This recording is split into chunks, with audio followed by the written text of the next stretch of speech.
This episode is brought to you by some amazing people.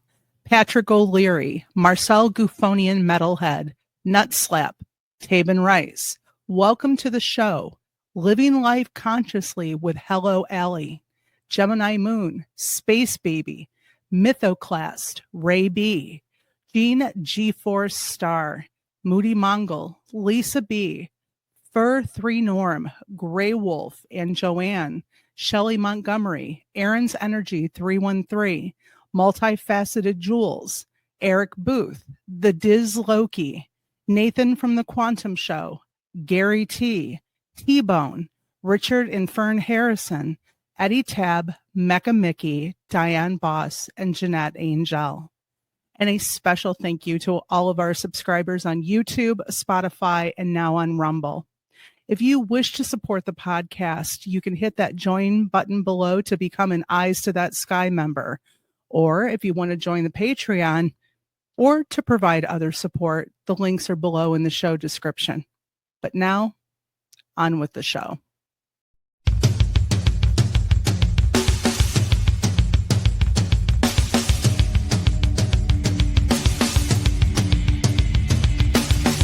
Welcome to the Michigan UFO Sightings and Paranormal Encounters podcast, where we explore the unexplained and mysterious phenomena that have occurred throughout the state of Michigan and beyond. From UFO sightings to ghostly encounters, we delve deep into the stories, the evidence, and the theories behind these strange events. We are your hosts. I'm Michelle. And I'm Wayne.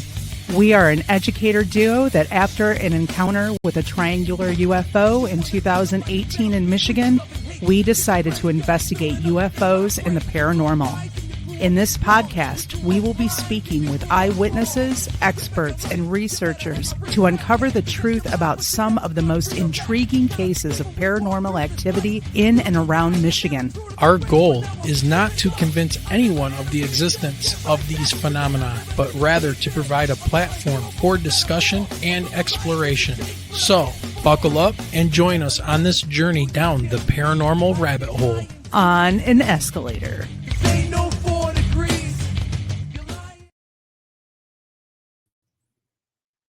Okay, good evening, everyone. Hello, everyone. How are you tonight?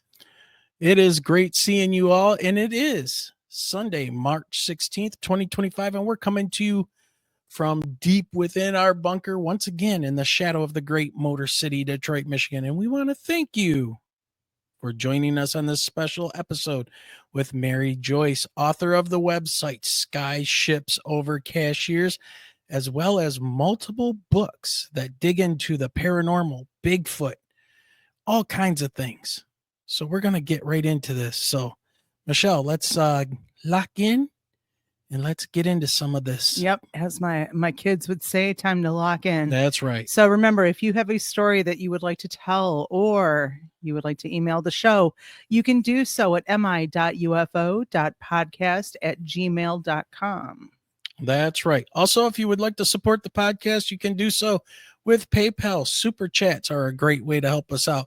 Buy us a coffee, check out our merchandise store, or join the Patreon. All of those links can be found below in the show description.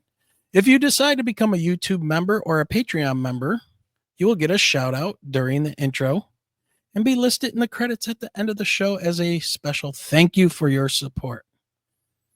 So, and don't forget to just hit, but right. Smash. You just got to crush it. Yeah. Just smash that like right button, hook. Subscribe to the channel, and share us out. So, and next week, you ready for this? Oh, this is a great one. March 23rd, 2025, we will not be having on Joshua Shapiro and his investigation. And what? Oh, yes, we will. Well, guess what? It says won't. But we will be having Joshua Shapiro. You know what? My husband and his typing skills. Well, I really do need to proofread his work, don't I? As an English you teacher. are an English teacher. I really do. So next Sunday, March 23rd, 2025, we are going to have Joshua Shapiro and his investigation and experience with the mystical crystal skulls. Yes. So it's going to be a fascinating interview, and we can't wait to have this discussion with him. All right, Michelle, why don't you go ahead and take over that chat and welcome everybody on let's board. see. We've got T-Bone, we've got Straw Dog. Well, hold on a minute. Gary, and what did T-Bone just do? Again. He sure did. He sure did. Look at you go, T-Bone. Not only sending us pictures, rocking that shirt and that sticker on your computer.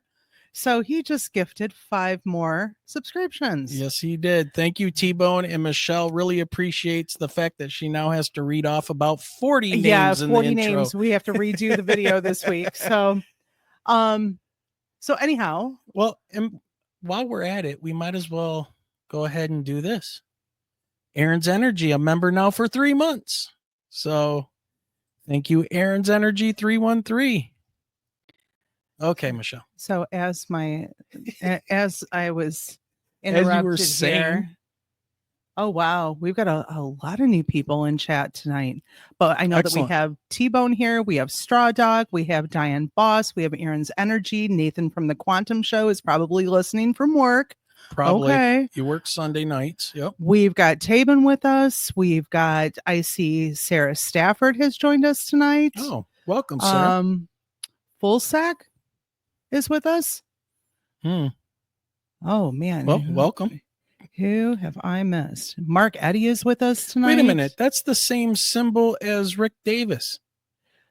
Rick, did you change your login? I think he sure did. I know that sigil anywhere. We've got Enzo with us tonight. Enzo, haven't seen your name in a while. Nice to see you back. Yes, yes. All right. And anyone that I missed, I will catch you along the way. Absolutely. So, Michelle, I know I'm leaning heavily on you right now, but I sent you a bio of our guest tonight, Mary Joyce. Since you are the speech teacher and the ELA teacher, and I'm just a lowly science teacher, why don't you go ahead and tell our audience about our guest tonight? Well, Mary Joyce has worked for 2 major metropolitan newspapers, the Orlando Sentinel in Florida as an artist and columnist, and the Oakland Press in Michigan as a Sunday magazine editor and then feature editor. On the side, she's written magazine articles and books. Since 2008, she has been the main researcher and editor for the Sky Ships Over Cashiers website, which features a wide variety of cutting-edge topics, from UFOs to secret underground bases, from Bigfoot to Cherokee Little People. So Mary has gone from investigating mob stories in Detroit. Oh, yeah. I want to talk about that. Yeah, that's cool. To interviewing people with the highest top secret clearances about clandestine government activities.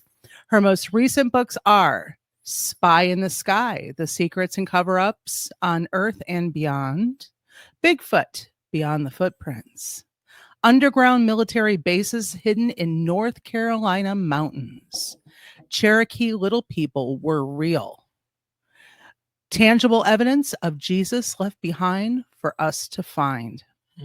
Because of her website and books, she's been a frequent guest on radio and TV shows, including Coast to Coast AM and the Travel Channel. Thanks to Skype and Zoom, she has also been interviewed on shows in Canada, the United Kingdom, and Australia. Her career includes working for a Fortune 100 company, coordinating art and printing for talking children's books. I love this. In that capacity, she worked directly with many creative teams, including those at Marvel Comics, Golden Books, Mr. Rogers, Berenstein or Berenstein Bears, for those who have that argument, and Steven Spielberg's Artists on an E.T. book. Early in her career, she held promotional positions with a Metropolitan Air Pollution Control Agency, 8 political campaigns, a community college on Florida's Space Coast, and the world's largest private printing company. Awesome. That is a lot. That is a lot. She's been busy. So let's go ahead and bring on and keep our fingers crossed that the new StreamYard stuff works as promised. So let's go ahead and bring on Mary Joyce. Mary, thanks. Perfect. It works. It works. It worked. It worked. So yeah, StreamYard just rolling out their new features, and it says it's still in beta but you know, we'll take it. We'll take it. So, how are you tonight? I'm doing real well. Nice to talk to some people from my home state from a long time ago. From a long time ago, and that's something we wanted to talk about. But I know Michelle wanted to kind of open up this discussion, kind of about that. So, go ahead, Michelle. Take it away. Oh, as soon as I got to that part about the mob stories, I have to Absolutely. ask, what made you go from investigating mob stories in Detroit to UFOs, paranormal topics, and underground military bases? Yeah, they're All I very can far tell you, apart. I was born with a big curiosity, and it takes me in every different kind of direction. I hate doing the same thing over and over again. Curiosity just opens up the world.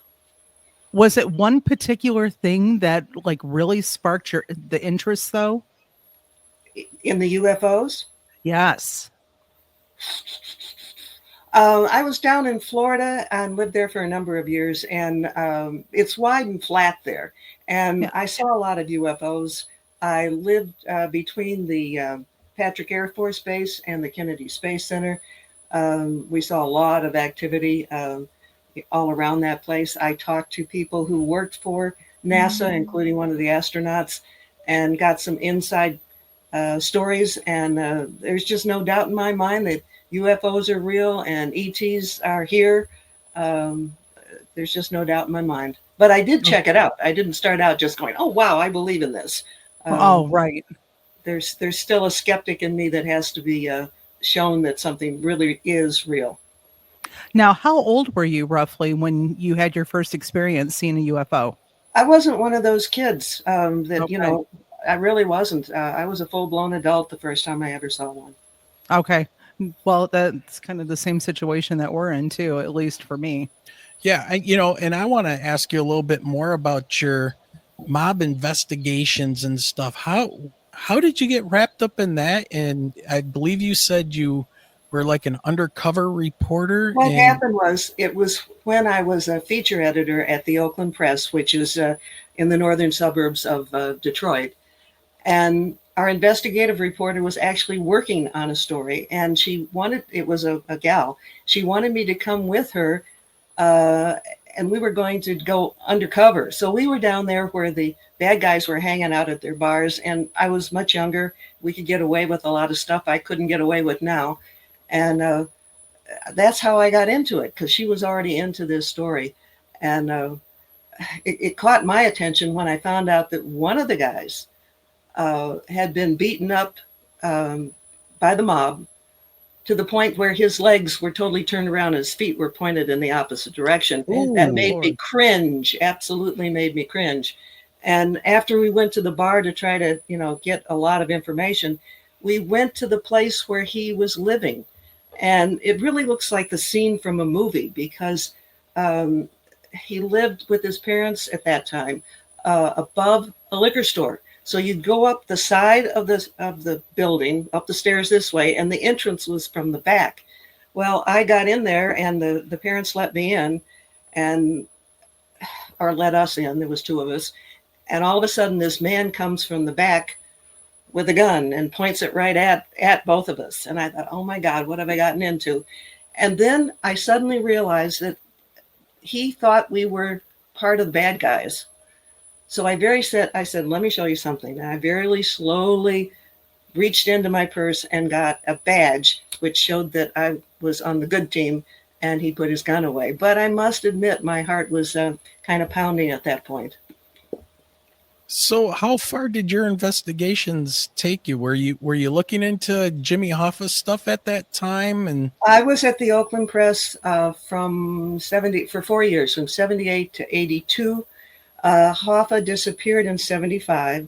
He was declared legally dead 7 years later, which would have been 82. So we were doing stories when it became a story that he had been declared legally dead. And but the story where I ran into the guy with the gun was a totally different story. okay, all right. And I had wonderful connections in Detroit. I mean, I had the Italian. I've been to one whopper of a wedding where I think everybody who was involved with the mafia was in attendance. It was the first time I'd seen men wearing alligator shoes. For some reason, that is stuck in my head all these years. Yeah. By the way, all of my connections in that regard feel that Jimmy Hoffa is buried in cement somewhere. And many of the people who are involved with the mafia are in the construction business. So you have cement people, you have plumbing people, you have all sorts of things. But I repeatedly heard that nobody can prove it. If you're buried in cement, nobody's going to find you. Yeah. But that was There's a reason. There's a reason that the phrase "cement shoes" came about. well, there's that, and they used to wrap. They would take concrete blocks and wrap them around your feet with chains, and then throw you over the side of a boat too. So, very thing. Yeah. Well, let's switch gears a little bit to maybe a little bit of a funner, lighter subject. And I'm interested in how you first heard about the Cherokee Little People and what convinced you they were real. I mean, this sounds absolutely fascinating because I know the Navajo, I believe, have the ant people mythology about how the ant people from underground brought them before a massive cataclysm hit, brought the tribe underground to keep them alive. So I'm curious how the Cherokee and the Little People kind of maybe fit in there with that. So when I moved to the mountains, I had worked, jobs that demanded a whole lot of mental energy and time, especially when I was working for like Texas Instruments and was traveling. I just wanted a job where I could go and have some mental time and free time to work on my own projects. So I managed a health food store when I first came to North Carolina. Well, it proved to be a wonderful place to make connections. I didn't expect that. And there was one man, elderly man, that I became friends with, and we would just chat when he would come in the store. He was a World War II veteran. He'd been a pastor in a local mountain church for at least 40 years. And we got into a discussion about the little people, because if you live in this area, you will hear about them. And I thought they were just kind of old mythological stories. He said, no, they're real. And when he was a young man after World War II, he was involved in early construction projects at Western Carolina University, which is here in this area. And when they would cut into supposed virgin soil, they would find these little tunnels. And they were carved out of dense red clay. They were square cut with an arch top like this. The arch makes it stronger so it won't collapse. And like every place that they were building and doing construction, they'd find these tunnels. Whole network of them where Western Carolina University is. And then they came across a little skeleton. And one of the professors kept a small skull on his desk. And he just said it was a child's skull from like an Indian mound that they also found there. And one day, a teacher, I think it might have been an English teacher, anyhow, it was a high school teacher, was at the university. She saw the little skull, picked it up, said, this is not a child's skull. It has all its wisdom teeth. So that gives you an idea of some of the things that have happened around here. That's amazing. Now, have you personally seen any of those tunnels or any evidence of them, the Cherokee Little People? Yeah, and well, some of it's really, let me tell you some of the irony of it instead of just my basic boring stories. There is the building where they have the anthropology and archaeology department. And let's see if I can explain this. There's 2 stories to this old building on the campus. It's built on a hill. So when they wanted to expand, they cut below it and created the 3rd floor on the bottom. So on the front of the building, it looks like 2 stories. It looks like 3 on the back. So the bottom is the newest part. When they built the anthropology department, it's right where 2 tunnels, or maybe even 3, go from one building to another. And they put in a supporting wall there. So now you can't see them. But I kept telling people, if you had just kept a peephole there, if you had just let people see something, it could have been the basis for really developing a very good anthropology and archaeology department they didn't do that. I criticized the university over and over again. Well, not a pest, but I criticized them because they were more concerned about expansion of their campus than preserving this kind of information. One of the guys, a man, but when he was on the campus as a student, he said that he and some of his buddies were down by the creek. We have lots of creeks around here. And the head of security came by, and he was carrying a box that was a little bit bigger than a shoebox. And he got into a conversation, or they did, with him. And he said it was some of the little people bones from the building that they were just constructing. And he was taking them to bury them in another location. So they were doing secretive stuff to prevent any of their projects from slowing down. I think it's highly regrettable. I know you can't stop progress, but you can put it on hold long enough to preserve some very unique history. Yeah, that's very true. I want to dig into Bigfoot a little bit. Well, I guess I should back up. Since your some of your roots are here in Michigan, and we can talk about that in a little bit if you want. But I wanted to talk about Bigfoot, and then it dawned on me, wait a minute, the Dogman. The infamous Michigan Dogman. Have you ever investigated Dogman? And I have no stories of Dogmen around here, none at all. All I see are what I've seen on the internet or on people's shows. Never have run into anybody who's encountered them. Bigfoot we have. And actually, I live in a hot spot. We have UFOs. We have Cherokee Little People. We have Bigfoot. Did I get the underground bases? Anyhow, nope. It's quite an interesting place to live. What would you chalk that up to? What is it about that area that you think might be such a hot spot for? I mean, if you've got Bigfoot, the little people, we got underground bases.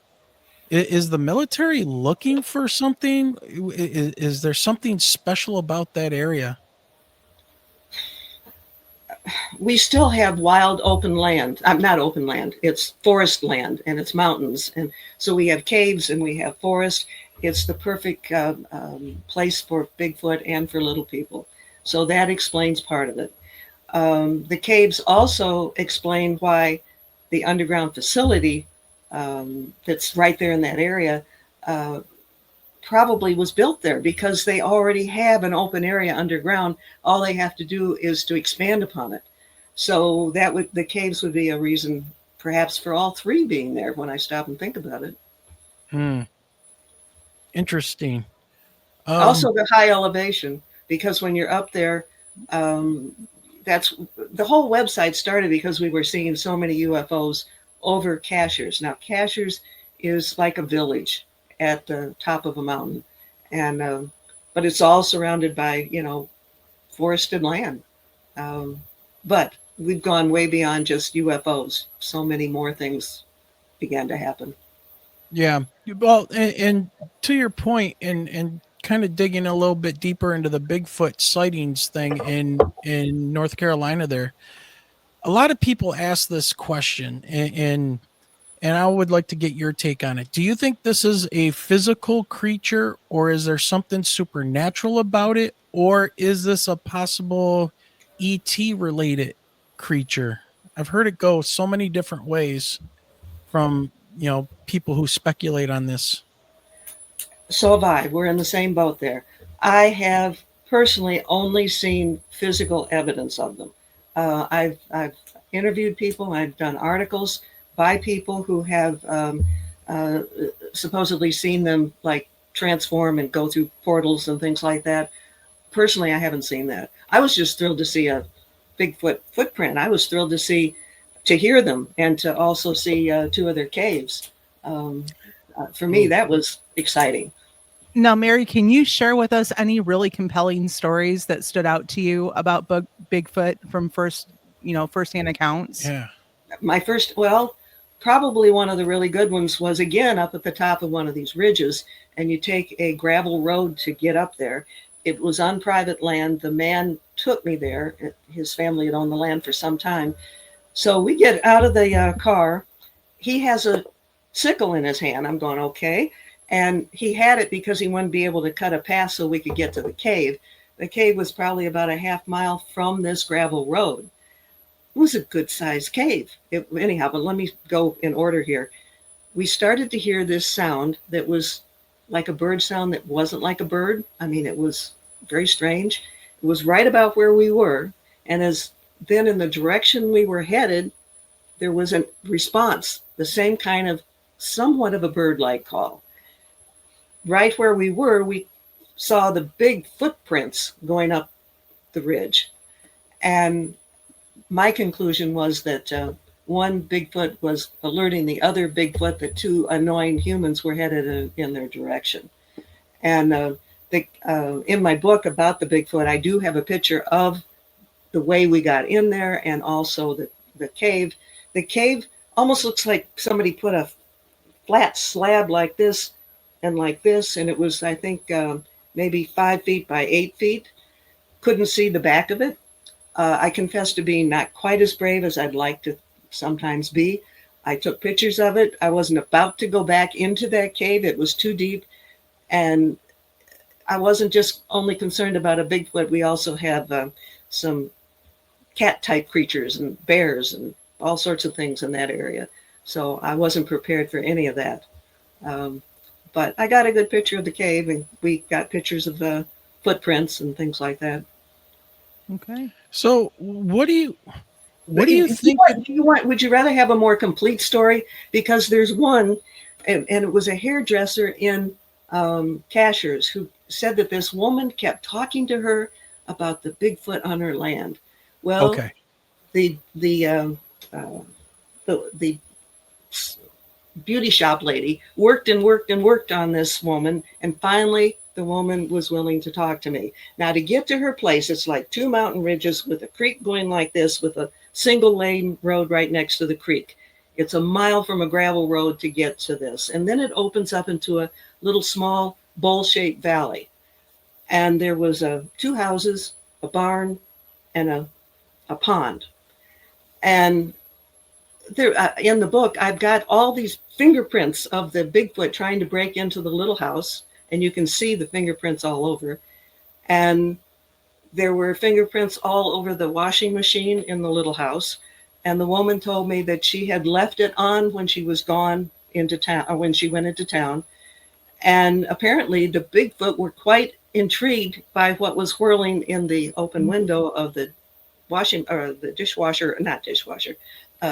machine.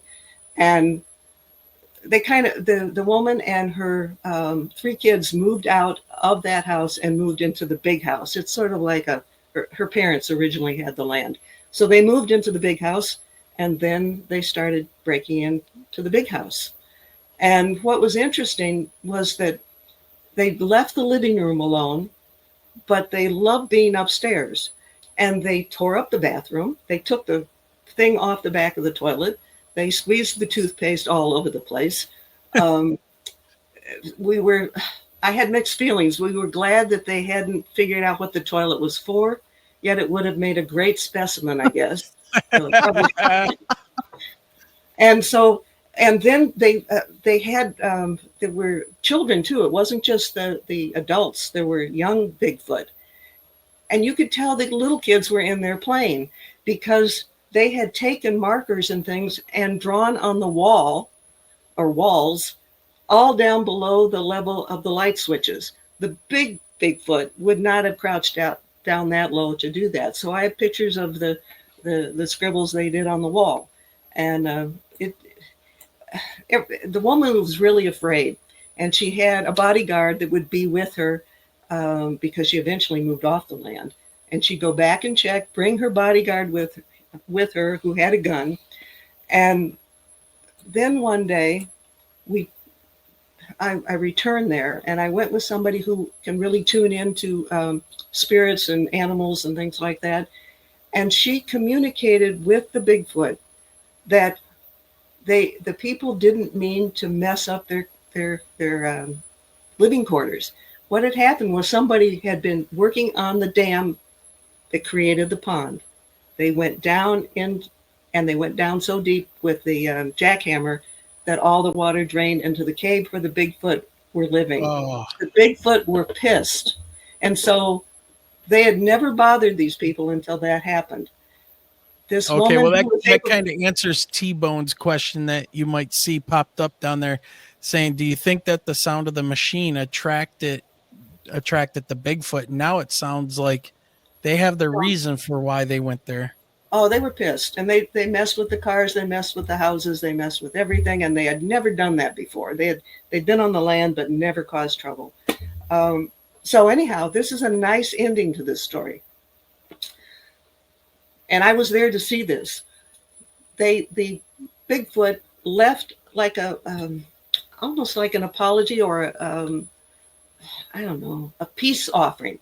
And it was a piece of something that looked a bit like burlap. And different little things had been put in it, like little shiny things, and placed in front of the people's front door. Now, the people didn't know that that was there because they always used the back door to get in the house. We were sitting on the front porch and we saw it. And that had been left there as an apology, and the problem stopped after that. Once they understood that the destruction of their cave wasn't intentional. Yeah. Well, so you obviously think these are intelligent types of beings, but do you think they are like a physical? Yes, I do. Now, they may have the ability, because I've talked to people that I have reason to believe that they're being truthful. They have some abilities that perhaps we don't have. And everybody but us stupid humans can communicate telepathically. I mean, I'm not so sure we're so smart. And we may have had those abilities at one time, and we've just gotten so smart we've lost the ability to communicate that way.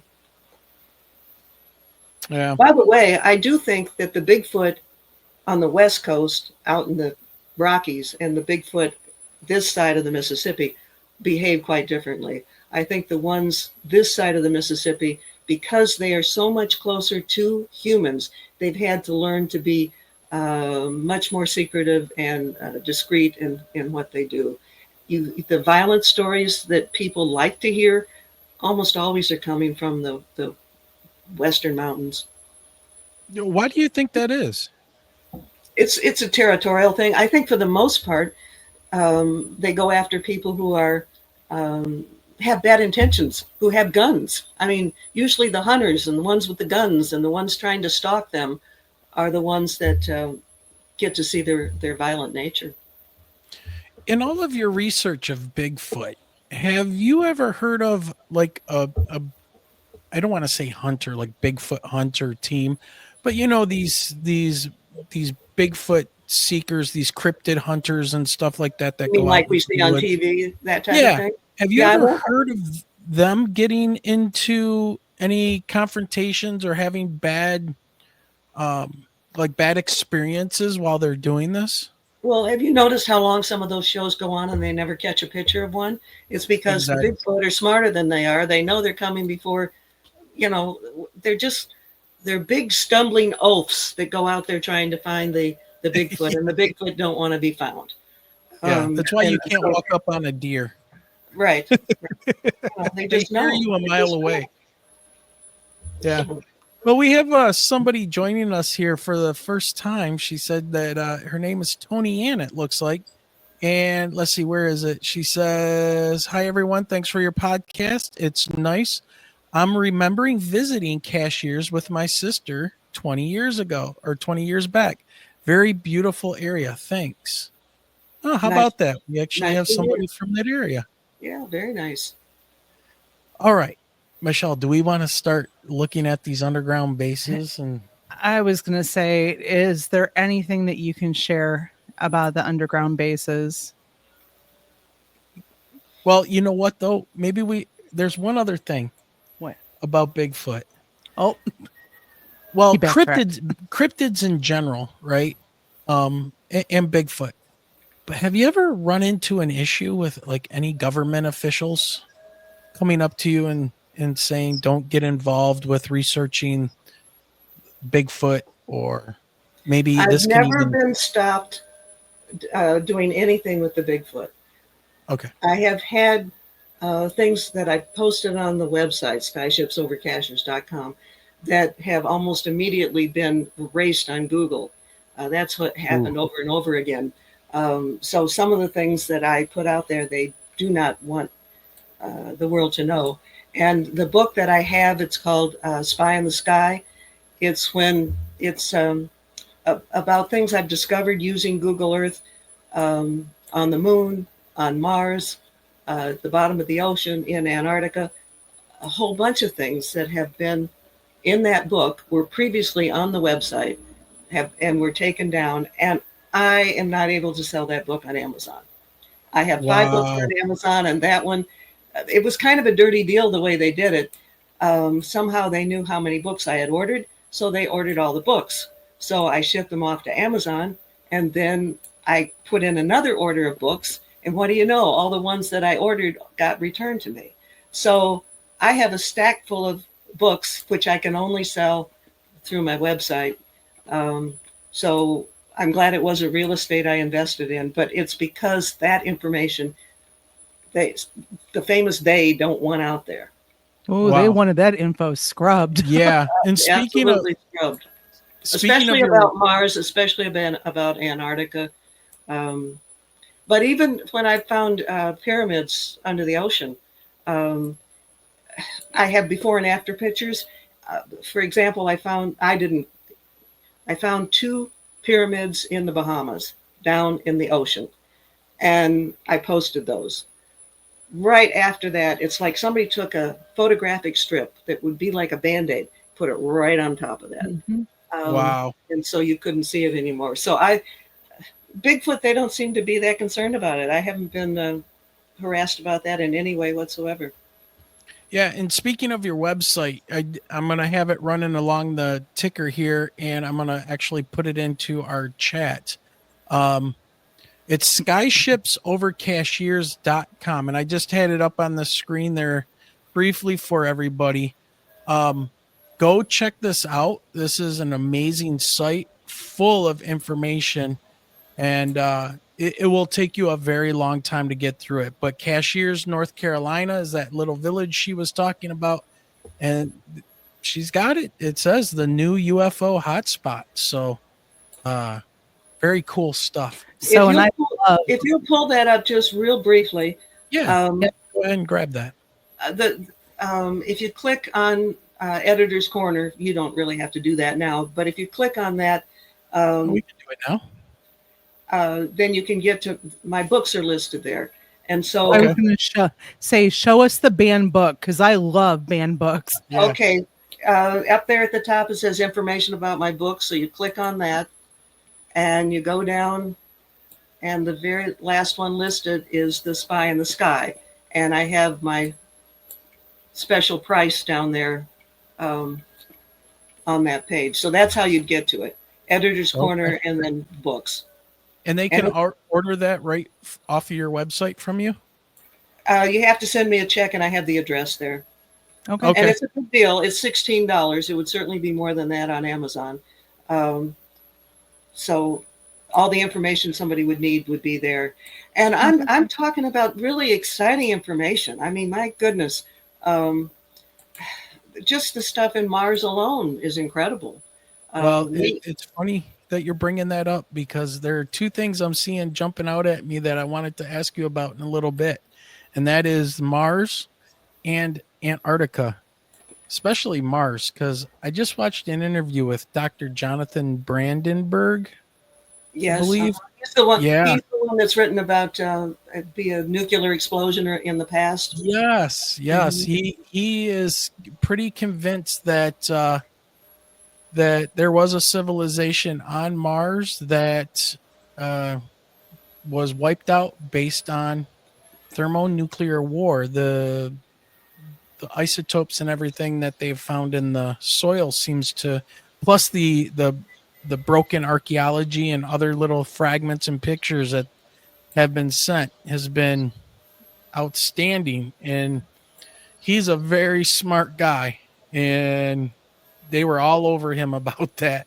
Even Carl Sagan was contacting him, saying, why are you causing all this trouble, when he was still in the military.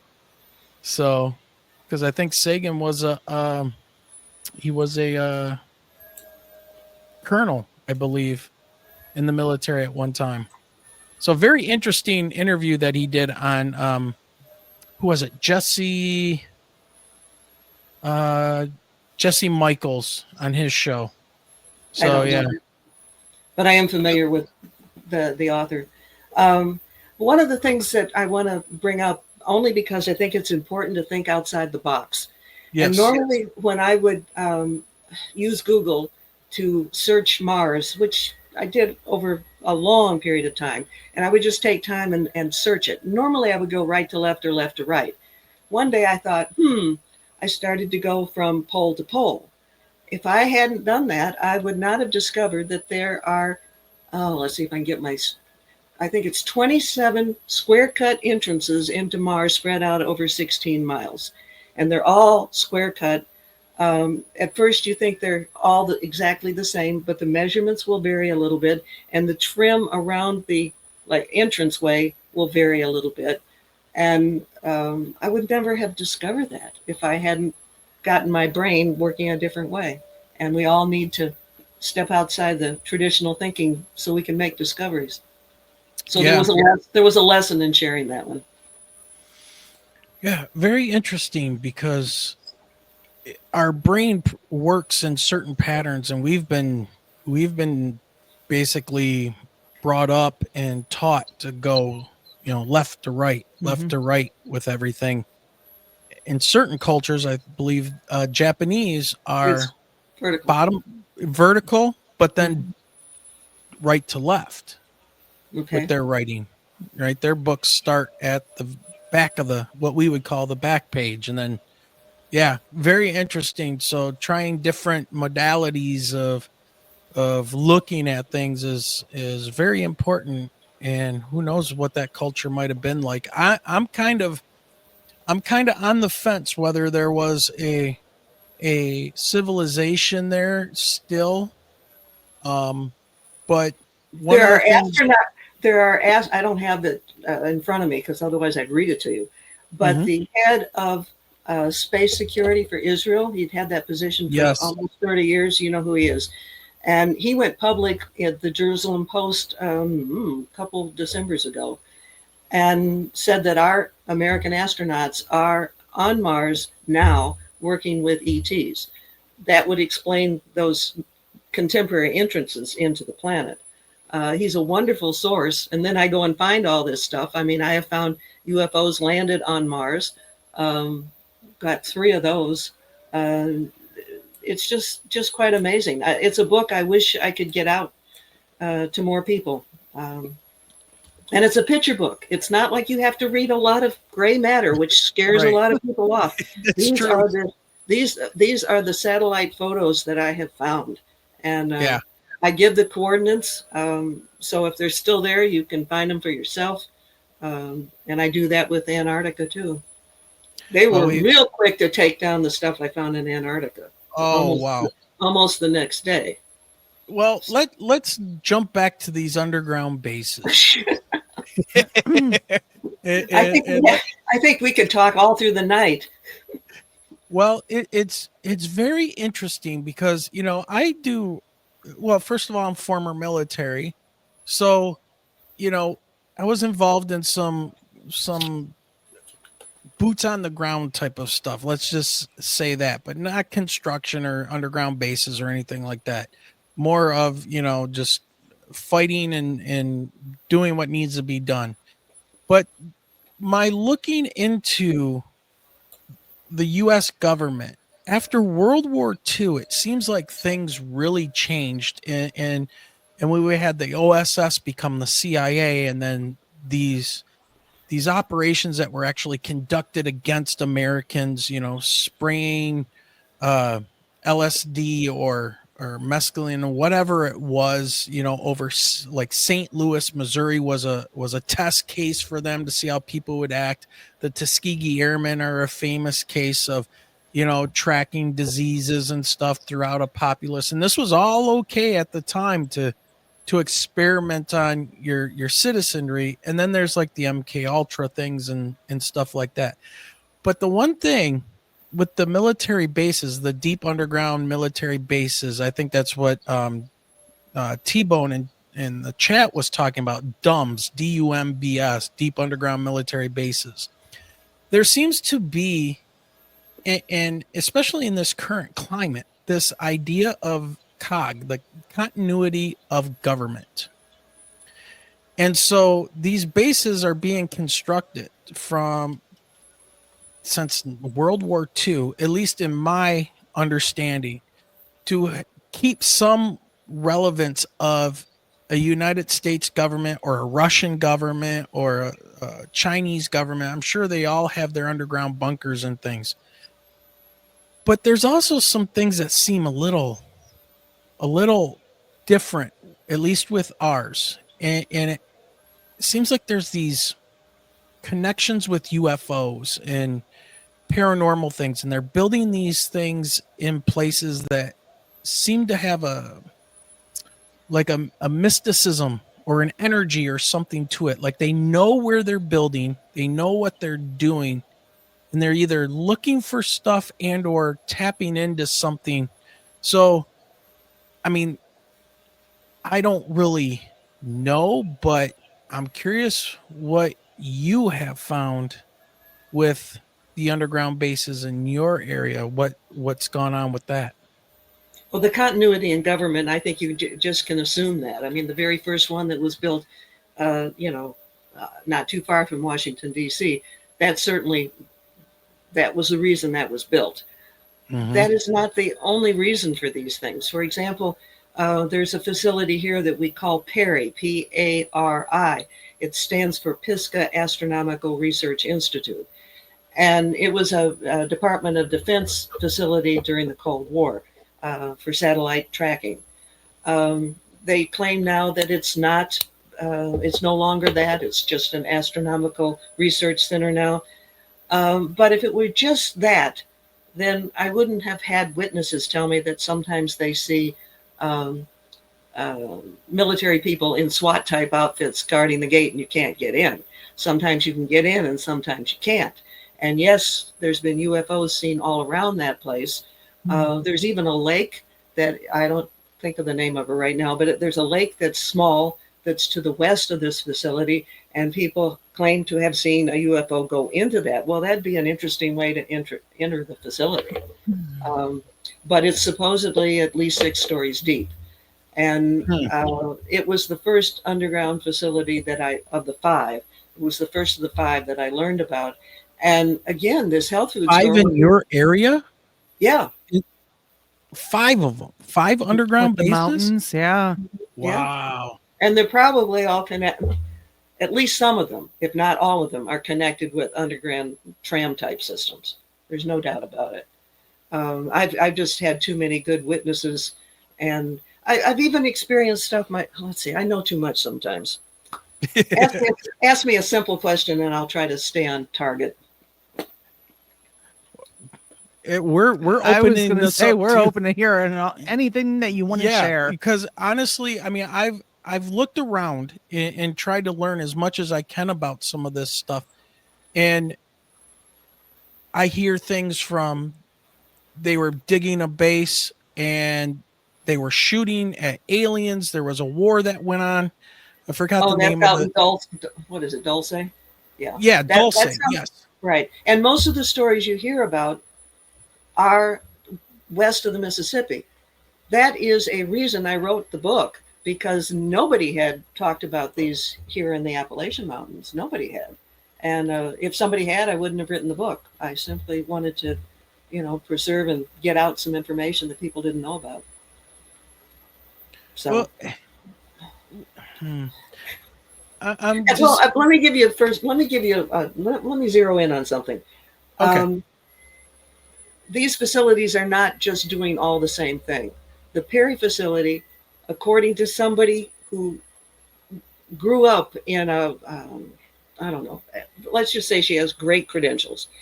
And she said that they have the ability to do mind control from that facility. and that they have the ability to wipe out people's memories if they want to. That is specifically to that particular base. Um, she was raised with a father who was in high classified work. The whole family had to be secretive. Anybody who talked about what he did suddenly had a heart attack or died. So they were threatened. So she had inside information. She checked me out at the health food store with her husband many, many times before she ever opened up with me. And they would come in and kind of quietly begin discussing UFOs and things like that. Well, I said, sounds like you might have a story. Why don't I interview you? So I met them at a camper trailer they had up here in the mountains. And that isn't the reason she wanted to talk to me. She wanted to find out if she could trust me. And she wanted to tell me about this underground facility at Perry. And she's the one that tipped me off to it. Again, there's been two things personally I can think of right now that make me think that this psychological mind wiping business is real. Is there was a car that I followed from Colorado that had plates on it that were military, and also about, I think it was the Air Force. I may be wrong about this. I got it right in my book, but it's something like the Air Force psychological. It was psychological studies or something, headed right out toward that. Operations or something. Yeah, something like that. And so that made me think it. And anytime that I have gone toward that facility, I have been with other people. We all begin to get this weird feeling in our head. It's an uncomfortable feeling. It's like you want to get out of there. You don't want to be there. And as soon as you start leaving that feeling goes away. Turn around and go back toward it. You feel it again. People have had that experience at some of the other sites here also, especially the one under the Smoky Mountain National Park, which is the most recent of the 5 that I've learned about. But something's going on. I mean, we couldn't all just feel that weirdness just suddenly like that. I call it people repellent. Yeah, hitting you with some type of radiation. Electromagnetic something or other. Yeah, there's no doubt about it. Know, you bring that up, and when Michelle and I had our experience in 2018,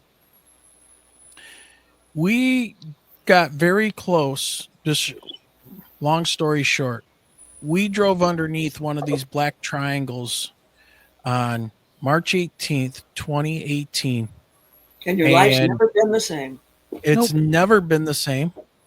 I ended up with severe thyroid issues to where my thyroid was, the best they say is I have hyperthyroidism, also known as Graves' disease, and it's very rare for somebody to get something like this. I almost went insane from what was happening with me because of the T3 and T4 hormones going berserk in my body and just turning my beard white and all this stuff. Like, wait, I got to stop you right now. I don't usually ever do this on a show. I'm getting something real strong. No, first, let's keep it straight, Mary. Almost all of the triangular UFOs are military. Number 2, you have a military background, which must have been a little bit different than just regular G.I. Joe. You may have been targeted. It's very, very possible. Well, there's hardly any triangular UFOs that are from out there.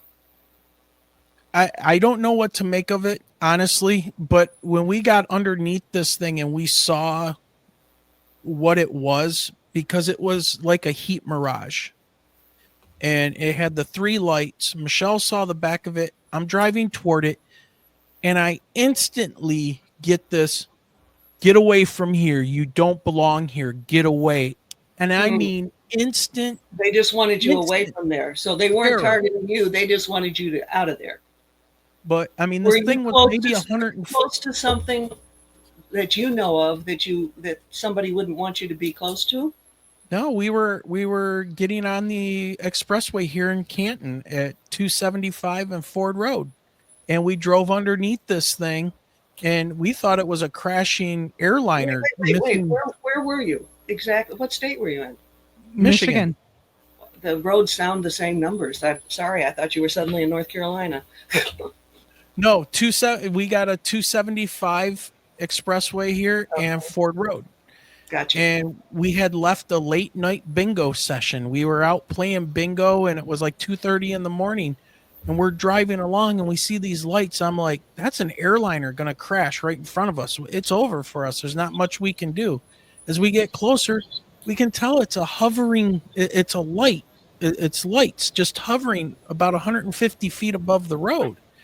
As we get closer, you can see what looks like a heat mirage that is making this form of a triangle, and the lights that were coming out of those hemispheres that were inside of the thing. I mean, we went right underneath it. Wow. They were so bright you couldn't look at them, but they were not shining on the ground for as low as the thing was. It was like they were controlling the photons of the emissions out of these things. I mean, they look like bright landing lights on an aircraft.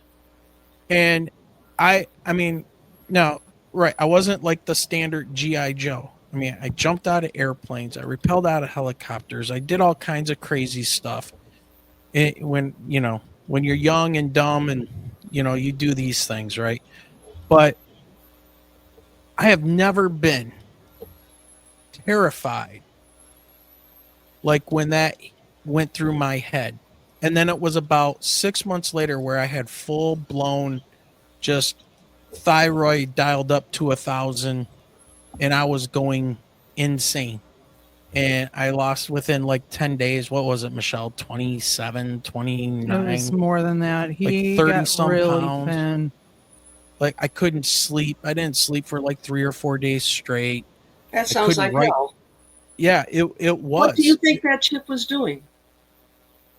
I don't know. If I go with the ET hypothesis, what comes to my mind is that they showed up, and they kind of show up randomly, and it was just accidental. It was just something that they showed up to examine Earth, look at people. I don't know, but where they came, they were doing. If they gave you the message to like get out of here. Yeah, get away. We're doing something besides just checking the soil.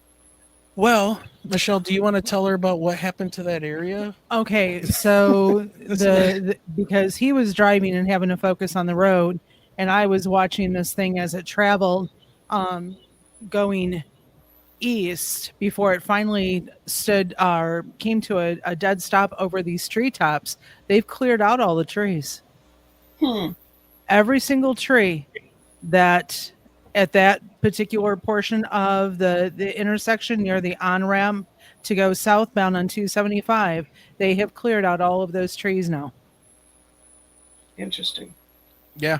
And they did. I mean, radiation, there's a lot of, where craft have landed, things don't grow.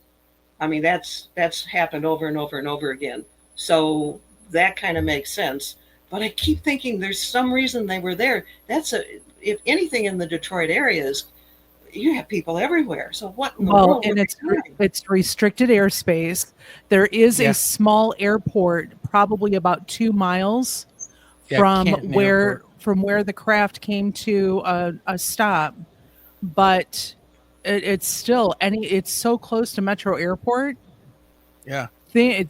Even something that size wouldn't have been, shouldn't have been flying around at that time. Right. For as large as it was. And it was barely moving. The thing was I'm sitting there going with my physics and science background and stuff, and I'm going, that's impossible. The thing was probably 30 feet thick. It was about maybe 300 feet on a side.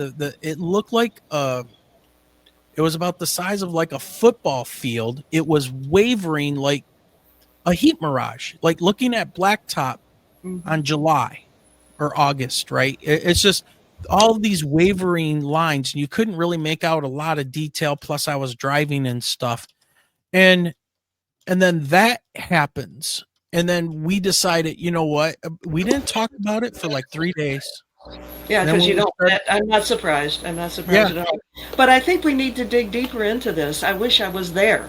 I mean, it's like you'd like to track exactly where it went. You Well, we say kind it- of got an idea. Well, Okay. it started Yeah. going, oh God, I'm It- trying to compass South- myself. Southwest-ish, because we got It would have been reports. southwest. We and started our Facebook group though, and we just put our story out there. It was a private group, and we asked anybody that was interested in UFOs or whatever to join and share us their experience. And this is what happened to us. Do you guys know anything about this stuff? And we did have some reports come in that it showed up over Willow Run in that area, like 94 and 23. And then what else was there, Michelle? I just knew about Willow Run because that was the direction that it was headed. Yeah. And then because we lost sight of it, it started moving parallel to us. And then we lost sight of it. And when we popped back up, it was gone. See, and for me, I had the Jeep window down. I was watching this thing. So interested, and of course my phone is in my purse, but that late at night you're not going to get a good picture of it No. anyhow. I just Right. wanted to experience what it was and try to figure out what Made it was no at the same sound. time. No sound whatsoever. So the quietest thing that I've ever heard moving. In some of the brightest Okay, lights all I've right. ever seen. Point out one other thing. Michelle, you didn't have any effects from going underneath that thing, did you?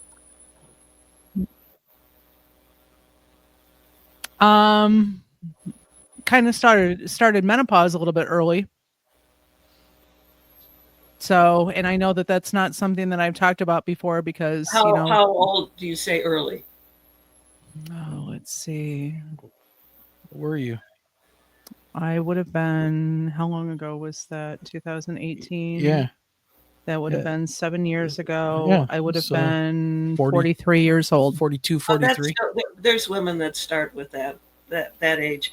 See, Not in my family. not in your family. Okay, all right, that's different. That's, So even my doctor was like, nope, it's too early for you. Nope, too early for you. Nope, too early. Okay. She's like, I'm just going to leave you alone. wow. Yeah, they wanted her to take all these pills and things. Yeah, it wasn't perimenopause. I went like straight into from it. yeah, But straight that was into the it. only effect. That's the only thing you noticed different. I mean, his was really dramatic.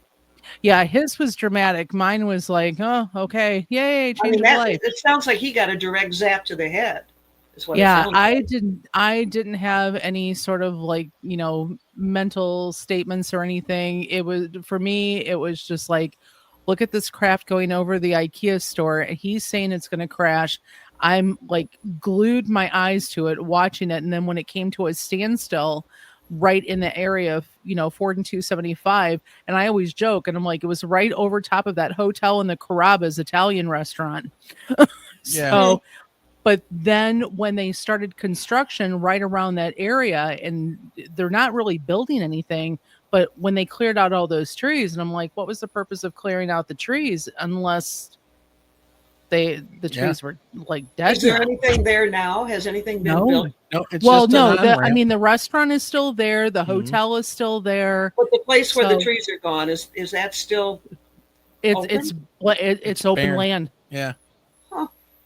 Yep. And then Jay Hall says that he knows two bad blankety blank brothers that saw the triangle near where Wayne and Michelle saw their craft. That's, and that is what kind of spurred us on to start the podcast in 2021 when we first started this and just asking questions and seeing.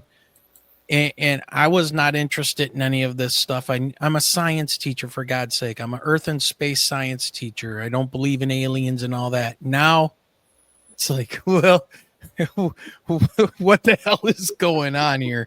That was, I mean, from a kid, from a baby, I was in airplanes because my dad was a pilot for United, and so I flew everywhere all the time. I know a lot about aviation. And that was not an aircraft. There was no aerodynamical lift happening, nothing. And, I just, We found a lot of people who've had experiences with triangles. That was the purpose of starting the Facebook group, was just to first of all see if we could find anyone that night that had experienced the same thing that we did, and then it was just to start to hear and collect stories and give people a safe spot, or at least a safe couple to talk to, because we were now fascinated in going down the rabbit hole with all of the different UFO conspiracies. Are they boy, here? have we been told and looked at funny and told we're crazy, huh?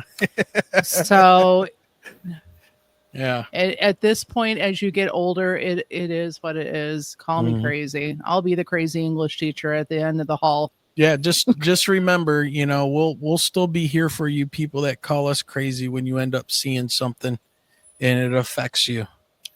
So. But and through our experience, then I started hearing stories even from friends of mine from high school that had also seen objects in the sky and were so afraid to talk to anyone about it, and then all of a sudden they hear our story and they're finally opening up.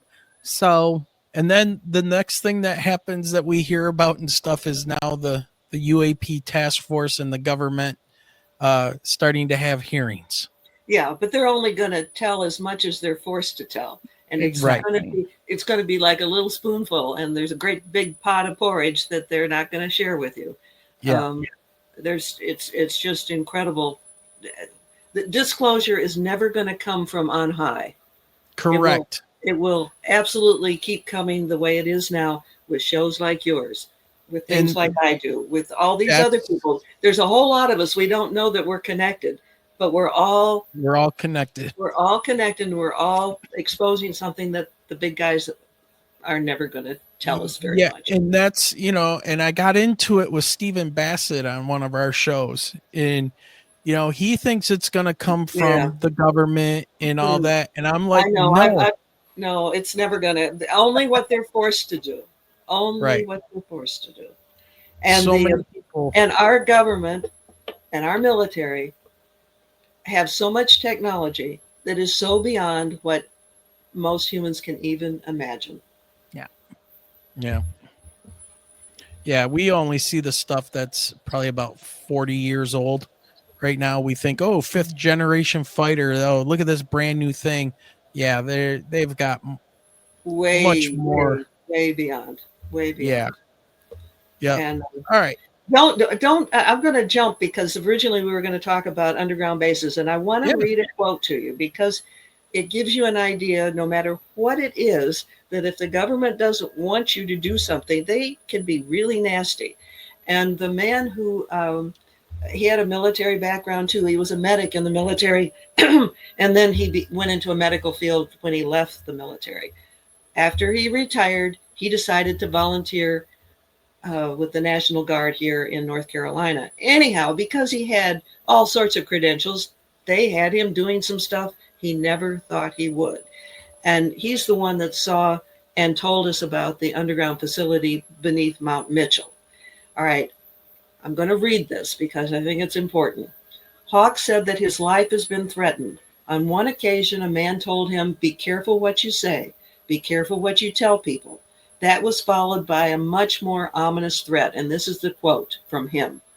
Then this man, the threatener, then he opened up his coat and he had a knife on each hip. I could tell by the casing that it was a short knife. He pulled it out and said, "Do you see this knife? How it has a 3-inch blade and it's curved?" I said, "Yes." "Have you ever seen one before?" I said, "No." "Well, it's for slicing throats. If you love yourself and your family, you'd better keep quiet, or I'll come back and I'll slice your throats." Whoa. That's the kind of threat. That's a blatant threat. And whenever I would meet him at a different spot. Never used his name. It's if they want to shut you up, they can be really bad. Yeah. Well, I guess they're not too concerned with us. We haven't had any issues, I don't believe. What do you think, Michelle? Is anything been? Don't put that out into the universe. Well, yeah. Well, seriously. I don't know. I'm kind of not a BS kind of guy, so I hope they don't want to rumble in the street. 'Cause they know how they trained me. Okay, so Mhm. I don't know. I've gotten to a point that, I've got people from my work who follow the Facebook group, and they follow, the YouTube, or they listen to it on Spotify or one of the other platforms. So at least now I feel like I can have conversations at work too. So and you know what's really interesting about this, Mary, and you bring up this connected thing. And we've made all kinds of connections over the years that just boggle my mind that we've been able to talk to people.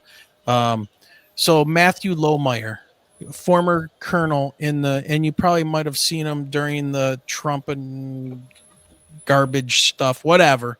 But Matthew Lohmeyer was on our show. He was the commander of Space Force in Colorado.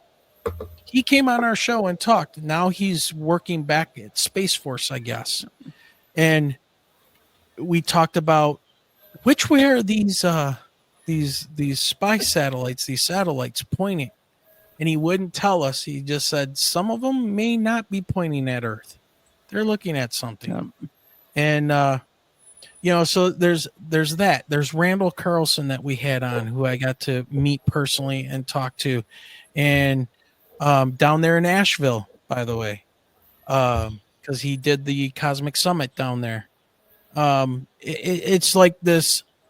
Nathan from the Quantum Show says, it's all quantum, and it's like I've heard other people talk about now. It's this quantum entanglement.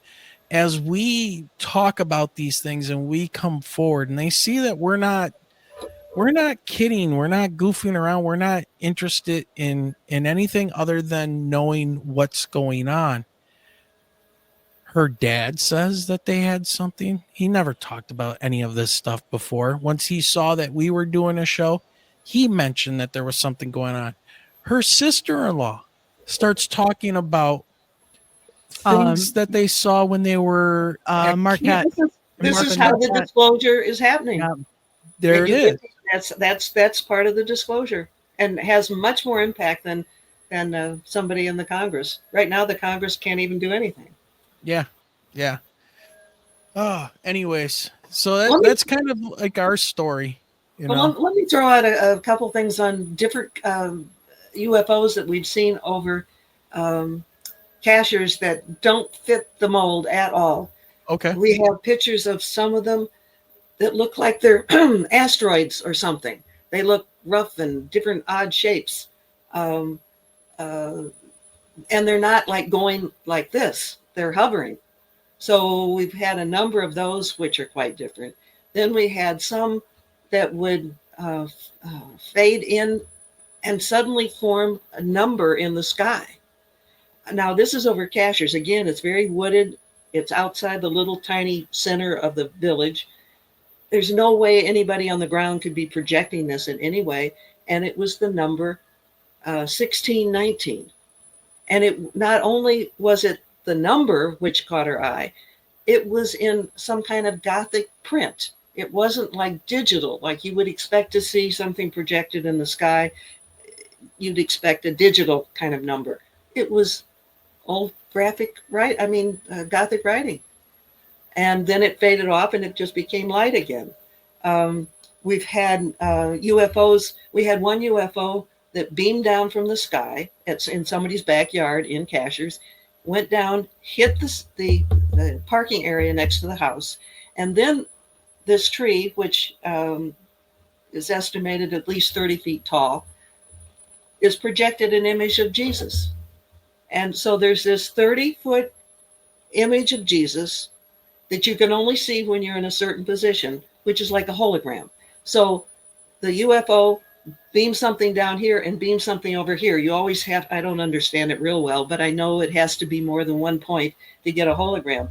And it was a moving hologram. I mean, his hair was moving. I found it very interesting because this happened in somebody's yard who was Jewish, wasn't Christian, wasn't about to be imagining Jesus in their yard.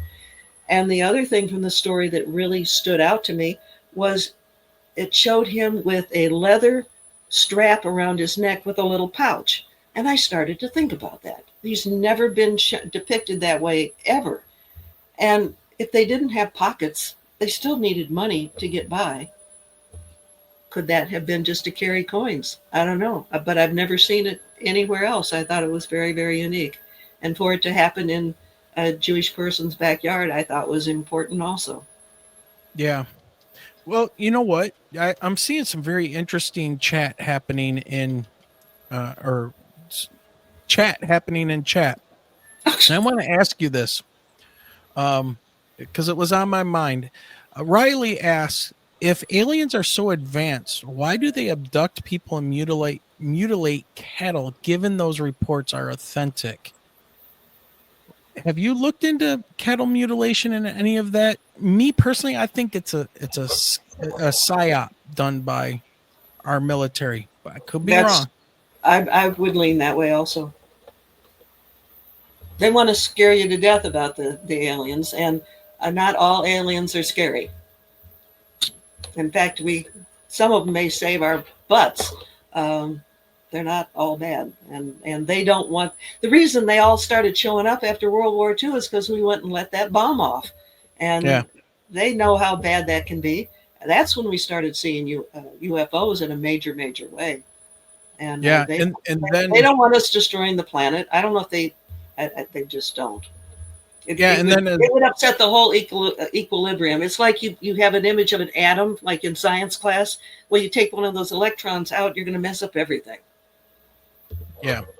Well, and then we went ahead and we developed the hydrogen bomb, which uses an atomic bomb to set it off. We're not doing all that great as an observer from someplace else would probably look at and go, these people are these beings are gonna just wipe themselves out. Well, when I talked to Charles Hall, who you may be familiar with, he's the one that was in the military many years ago out in Nevada near Area 51. Mm-hmm. And he interacted with the tall whites. And he said the tall whites are very thin and that they were actually afraid of him, the human, because he had more size to him. So the tall whites would carry a wand that they could zap him with, or maybe kill him, I don't know, but zap him just because they were approaching him like he was some scary gorilla. Well, we are kind of scary as a human race. Anyhow, I just throw that out for what it's worth. Yeah. Jay Hall, and I had the opportunity to speak with him on the phone. He's in our chat right now. He says his friend, Marine J.W. of the famous Peru crash recovery of 1997, has had his life ruined for talking about what happened in the jungle the early morning in 1997. So some more evidence as to what these people will do. I mean, there's evidence. Well, there's individuals that have been injured, like in Rendlesham Forest, by coming in contact with some of these things and then denied their benefits and become extremely ill, somehow have gotten radiation poisoning. And it took, I think it was Senator McCain, to actually get one of the Air Force military guys. I think he was an air police officer that touched one of these craft in Rendlesham Forest, which seems to be a hotbed itself. Something going on there, portals and things like that. But it took a senator to go ahead and approve, get him his medical benefits and things, because he was dealing with so much like radiation sickness and things like that. Have you looked into that at all? I know that John McCain did help somebody out with that. Yeah, I do. Yeah. In fact, I think my memory's not terrific. I've written something about it ages ago. But anyhow, yeah. Yeah. And it happens to a lot of people. I mean, we have different levels of government. We have the government that we vote for, and we have the government behind the scenes that are running everything. They're not the same. Yeah, the unelected bureaucrats, right? The ones that Yeah, are right. lifelongers. I think that Yep. goes beyond bureaucrats, but anyhow, the ones that I are think we're really, talking state. really Like, powerful, yeah, they're not bureaucrats. They're something else.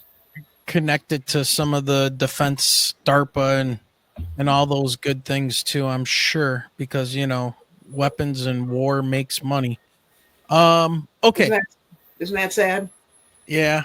Well, I mean, I guess we've been fighting since we've been, walking We're hairless apes, barbarians. barbarians. We're just barbarians with higher technology now. But underground bases. Like I said, there's 5 of them here. You're itching for a question. Go ahead. um, do you think there's any kind of direct connection between these bases and UFO activity in that region? Like, are the UFOs interested in what they're doing at these bases? Are the UFOs part of these bases? What's your overall thought on them? Well, we definitely have had multiple photos and reports of UFOs around the Perry facility. That I know for sure. Then I got a report a long time ago, not too long ago. A woman was driving through the park and looked over and saw this huge ship, which would have been very close to the facility beneath the Smoky Mountain National Park. But you don't hear about them as much as you do with Perry. Yeah, I'm sure they're working together. I mean, my goodness, the tall whites out in Nevada, the government cooperates with them and protects them, and they have a huge hangar that they dug into a mountain that's hidden on the outside for them to land their ship or park their ship. Yeah, there's our government knows a lot. Yeah. I think All it's right. more than just the creatures of the Appalachian Mountains. Yeah. So Absolutely. that the stories out there, the people that go into the Appalachian Mountains don't come out. It might not just be the creatures that are getting to the folks. Right. Mhm. In fact, people are they're quick to blame Bigfoot. I don't think Bigfoot's doing that. I really, really don't. Yeah. Yeah. Now, No. there are some negative ETs. I mean, it's possible that some of them could be involved with some of that, because you have to be very, very discerning, to distinguish the good from the bad. So, Antarctica. I've always been interested in Antarctica. I know it's supposedly nothing there, but I guess I got interested in it when I started learning about the Perry Reese map. Like the fact that it was showing up on this ancient map that was mapped from a more ancient map, showing the coastline of Antarctica and showing it with no ice on it.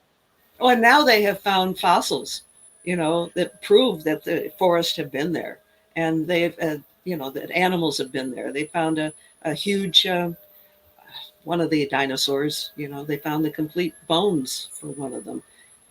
So yeah, it was very, very different. We've had major changes on this planet. But do you think our timeline is wrong?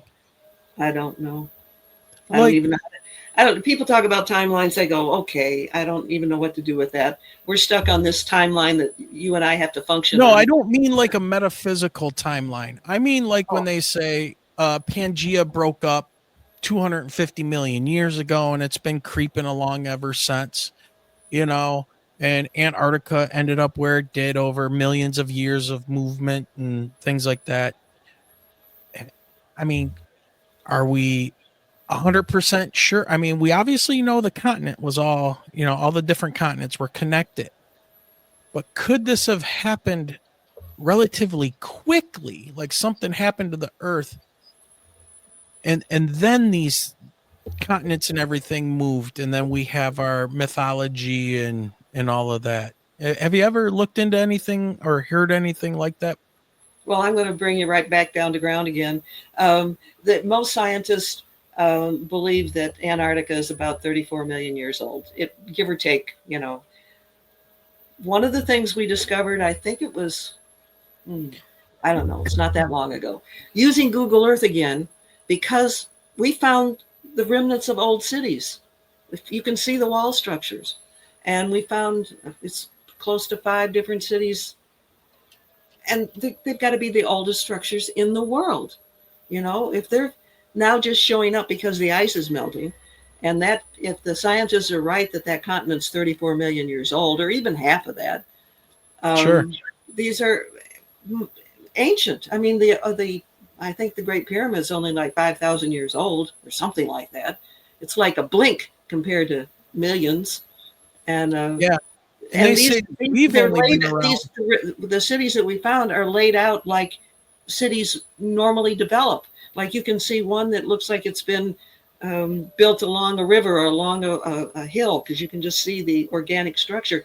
But there's very geometric wall structures. That's something that was covered up when I first posted it. Found one of the first things that disappeared from my website that I posted was actually 2 entrances into Mars. And one of them was, I think, 300 feet across and 100 feet high. And clearly, most planes or something could go right into that. Well, my gosh, the day after that was posted, it's like somebody poured black ink all over it. And wow. then just briefly, there were 2 entrances, and one said, let's see if I can remember this correctly. One said Hollow Earth Entrance and Hollow Earth Entrance 2. That was just there for just a short amount of time. And eventually that whole area turned into an ice field, like nothing was there at all. So I thought it was interesting. It disappeared in steps. And I caught them. I sometimes think I'm guided, because how do you manage to catch this, And not too long ago, didn't they have like some pretty big heads of state and things go down there? Oh, absolutely. Now that's unheard of. Like, why were you going down there? Mm-hmm. Yeah, I did an article on that one. I mean, we're talking leaders of major countries. It was John Kerry that went down and represented our country. And it was during a time when they thought he wouldn't be missed, but he was down there. Yeah, and they're probably meeting with ETs down there. If that would be my guess. Well, if we have astronauts meeting with ETs on Mars, certainly have them here. Yeah, I don't know. I just keep on going back to what Michelle and I experienced, and I'm just like, that can't be ours. There's no way. If we had something that could do that, we would be using it in war constant. We would be the king, the kings of the whole world at this point. We could just disappear and appear. It's like David Fravor was saying with the Tic Tac, with that incident. Imagine having one nuclear bomb. One atomic bomb on a Tic Tac, and it just, 60,000 miles per hour, bloop, it's in Moscow, boom. Okay, who's gonna stop it? And I just think that we are such barbarians at times, and I'm not just talking us here in the US, I'm talking everywhere, that humans are opportunists, and if they have an opening, to take over and run things the way they think it should be run. I don't see a lot of pacifists out there. So, I don't know, Michelle, I think we should probably start wrapping this up. What do you think? Yeah, we've got an early morning. Yeah, we do have an early morning, and I have a whole bunch of stuff here that we didn't even get to. So that means there's got to be a part 2, Mary. I enjoy talking to 2 of you, and I can see how our conversations just keep going off in different tangents. Yes. And you know what? One of the things I wanted to talk to you about, to see if you were open to, I would like to get you and Barbara on together. Barbara DeLong? Yes. Okay. Why? Have like a panel discussion. Oh, okay. See where it goes. I was just talking to Michelle about it. I said, what if we could get Barbara and Mary to talk together, on our show and have a conversation? We still haven't even touched into consciousness and all kinds of stuff. So, just a thought I wanted to throw out there. But all right, Michelle, what was the one question you wanted to add? Oh, that's a great question. I just looked at the notes. Oh, are we talking about? Yeah, that last thing you have highlighted there. Her I faith. know from what yeah. Yeah, this is good. Is there a story or a piece of evidence that sometimes keeps you up at night? Well, your story's going to keep me up for a while because there's got to be an answer to that. My goodness. You get zapped in the head and you don't. It's over a very, big city situation. I would really like to know what was going on there. I mean, that's not so. That's why we're here. You're not alone. So that's what they mean when they say you're not alone. Okay. So. Yeah. So, I mean, personally, from what I've just heard you talk about, nothing's keeping me up at night except maybe eating the wrong thing before I go to bed. Okay. All right. So if someone wants to research these topics for themselves, where do you think they should start? It depends on the topic. Well, totally depends on the topic. So if you were going to, I guess I should ask it like this. If you were going to investigate a new topic, something to do with some type of something in the paranormal field, where would you start, being with all of your experience in investigation and researching? I don't know. It usually I just usually trip into things.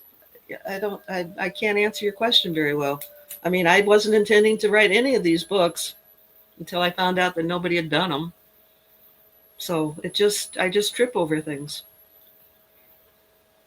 That's a dull answer. That's a dull answer, isn't it? No, because it's just like Michelle and I being here. Why? Because of an experience we had, and now we've fallen into all of these examining ancient civilizations. How old are humans really? What is the ancient technology? What are these things flying? I mean, we've just kind of fallen into it, and now we're crash. It sounds like you've gotten a crash course. Yeah, and now we're talking to somebody like you. And see, all of the madness for me started in '86. So that's a long time to be able to absorb these different things and explore these different things. And you guys clearly have had a crash course. Yeah. Yeah. And I like in chat T-Bone saying, yeah, you need a part 2 and a part 3. You're very kind, whoever you are. Yes. It has been a very fun ride.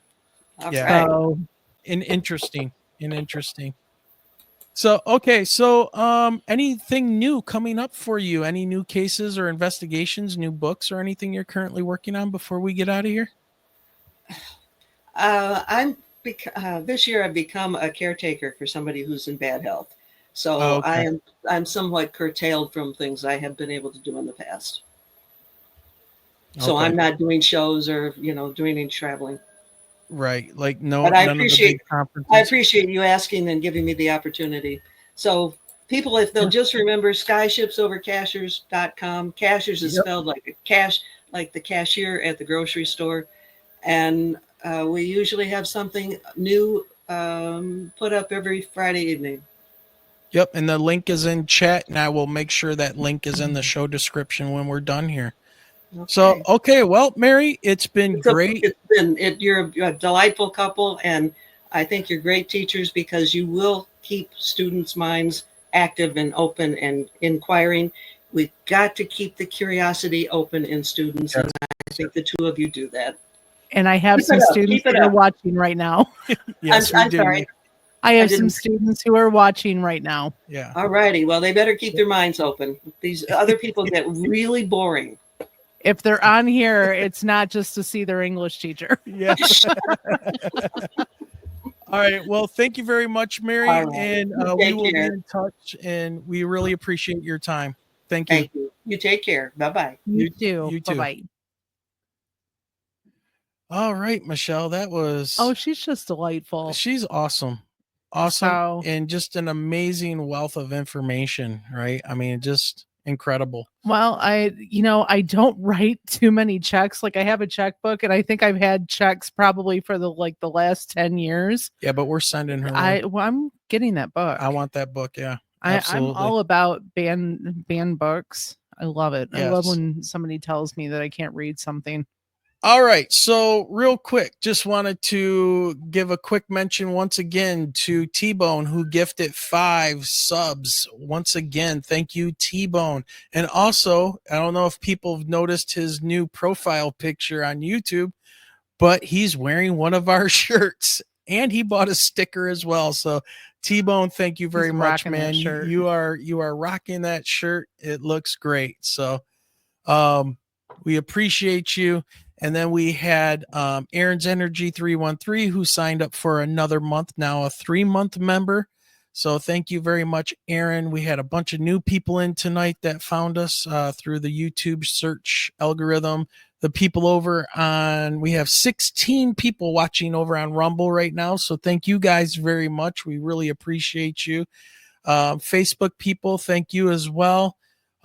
Just so much going on. And man, Guys, have a great night. Have Yeah. a great week. And we will see you next Sunday yes, with the Crystal Skulls. the Crystal Skulls. And then we've got some Knights Templar coming up, and we're going to be talking to them about some of their esoteric stuff. And that's going to be a great show. But again, thank you, everybody.